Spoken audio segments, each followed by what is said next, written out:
ఢిల్లీలో జరిగిన ఉగ్రదాడి ఘటన నేపథ్యంలో తెలంగాణ వ్యాప్తంగా భద్రతా వ్యవస్థను కట్టుదిట్టం చేశారు. ఈ క్రమంలో కామారెడ్డి జిల్లా బాన్సువాడ పట్టణంలో పోలీసులు అప్రమత్తమయ్యారు. పట్టణ బస్టాండ్ పరిసర ప్రాంతాల్లో సీఐ తులశ్రీధర్ ఆధ్వర్యంలో పోలీసు సిబ్బంది విస్తృత తనిఖీలు నిర్వహించారు. ప్రయాణికుల లగేజీలు, వాహనాలు, అనుమానాస్పద వ్యక్తులపై పోలీసులు సోదాలు చేపట్టారు. దేశంలో శాంతి భద్రతల పరిరక్షణలో ప్రతి పౌరుడు భాగస్వామిగా ఉండాలని సీఐ తులశ్రీధర్ సూచించారు. అనుమానాస్పద వస్తువులు లేదా వ్యక్తులను గమనించిన వెంటనే పోలీసులకు సమాచారం అందించాలని ప్రజలను కోరారు. ప్రజల సహకారంతోనే ఉగ్రవాద శక్తులను అణిచివేయగలమని స్పష్టం చేశారు.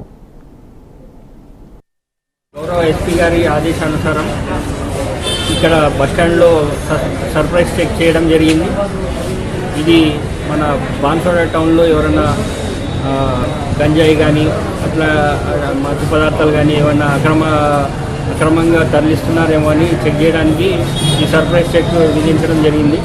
కాబట్టి బాన్సువాడ ప్రజలు అందరూ ముఖ్యంగా గమనించాల్సింది ఏంటంటే ఎటువంటి చెడలవాట్లకు లోన్ కాకుండా, మత్తు పదార్థాలకు లోన్ కాకుండా అట్లాంటి వాళ్ళు ఎవరైనా ఇన్ఫర్మేషన్ ఉంటే కూడా మాకు తరలించే వాళ్ళ ఇన్ఫర్మేషన్